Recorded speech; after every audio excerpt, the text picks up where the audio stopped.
খাজুরিয়ায় ৩,০০০ গাছ রোপণের মহৎ উদ্যোগ, শিক্ষা প্রতিষ্ঠান ও মসজিদে চারা বিতরণ। পরিবেশ রক্ষা ও সবুজায়নের লক্ষ্যে খাজুরিয়া মানব কল্যাণ সংগঠনের উদ্যোগে শুরু হয়েছে সবুজ হোক খাজুরিয়া, সুন্দর হোক আমাদের পরিবেশ শীর্ষক বৃক্ষরোপণ কর্মসূচি। এই কর্মসূচির আওতায় খাজুরিয়া গ্রামে মোট ৩,০০০ চারা গাছ রোপণ ও বিতরণের উদ্যোগ নেওয়া হয়েছে।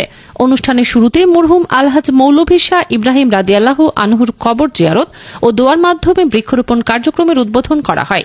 এই কর্মসূচির আওতায় খাজুরিয়া গ্রামের সকল স্কুল, মাদ্রাসা, কিন্ডারগার্টেন, নুরানি সহ বিভিন্ন শিক্ষা প্রতিষ্ঠান, শিক্ষক এবং প্রতিটি মসজিদে চারাগাছ বিতরণ করা হয়।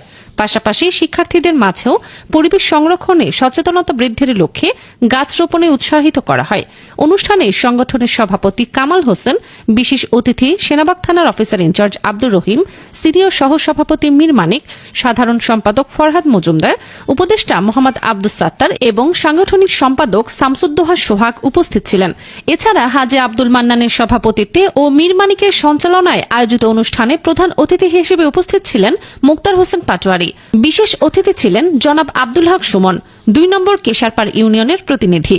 বক্তারা বলেন, পরিবেশের ভারসাম্য রক্ষা ও ভবিষ্যৎ প্রজন্মের জন্য একটি সবুজ বসবাসযোগ্য খাজুরিয়া গড়ে তুলতে এই ধরনের উদ্যোগ নিয়মিত অব্যাহত থাকবে।